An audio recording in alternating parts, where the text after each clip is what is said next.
At the moment, I seem to wake up at 7 a.m. pretty wired every morning, which is definitely a feature of pre-departure adrenaline and emotion.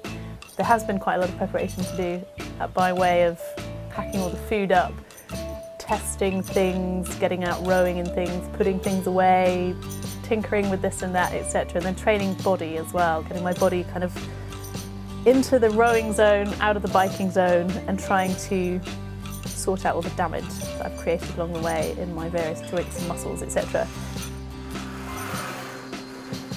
Can't. The arms are dead. The arms are dead. At the moment, there's nothing in the weather forecast for the next week that shows like it's a good option for getting out to sea. Ideally, I need 3 days of clear weather and nothing too strong behind it that's going to push me back into land. Once I set off, it's going to be about 3 or 4 months of rowing to get back home. I've got enough food for 4.5 months, slightly reduced rations at the end, but I don't think I'm going to starve out there. I've got quite a lot of food on board. Hot chocolate powder, granola bars, a tin of German sausage, baked beans, a bit of cake. On previous trips I've had seasickness in the first few days, tried having a protein shake. The protein shake comes back up and it then means I cannot stomach protein shakes for the rest of the trip. So this time I'm avoiding protein until I feel happy and safe to do so. And in my first days of vomiting, what I'm going to be concentrating on is the Ritz biscuit, basically dry nothingness, and then apple sauce and tinned fruit and ginger biscuits.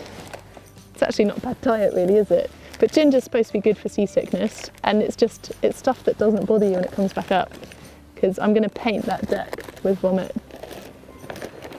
I feel all sorts of different things about going across the ocean and going home.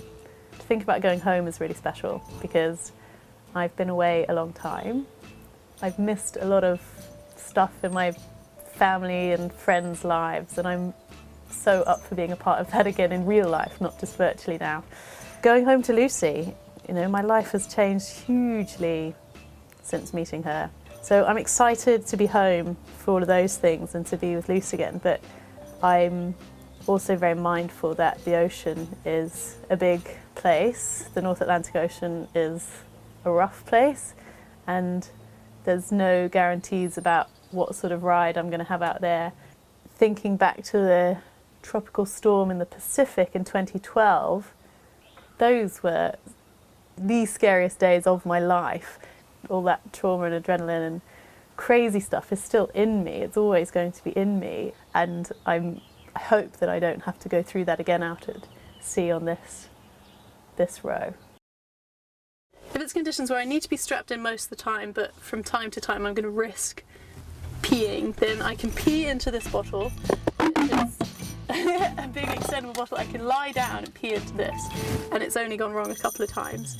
And then what I'll do is I'll sort of time it, chuck it outside, as in empty it outside, and close the door really quickly and just get back in. So it ends up being pretty stinky in here because obviously you do get wee all over the place, and I've had times where wee has literally gone everywhere. And for going for a number 2 in those conditions, you just really can't do it sometimes. So you have to just limit what you eat so that you're not going to need to go and use the bucket.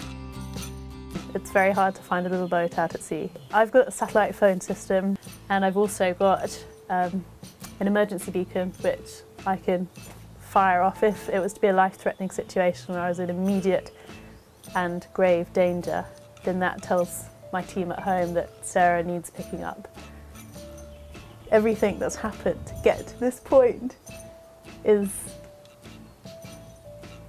it's so many things. It's almost too hard to put into words.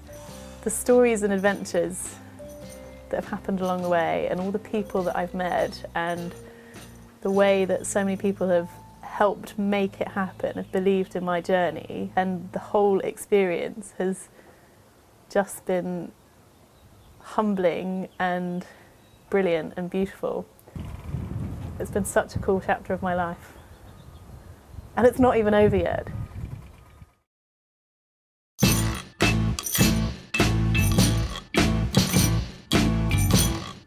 Look, my guns are only this big, and to row faster into rubbish weather, they'd need to be about this big, and that's going to take another 3 weeks to get like that. So it's just not going to happen this year. Let's go.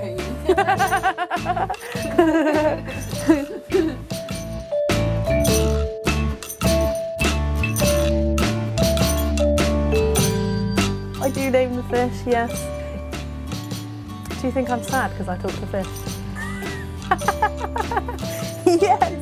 Yes, I need to update my will. That's been on my to-do list for years, actually.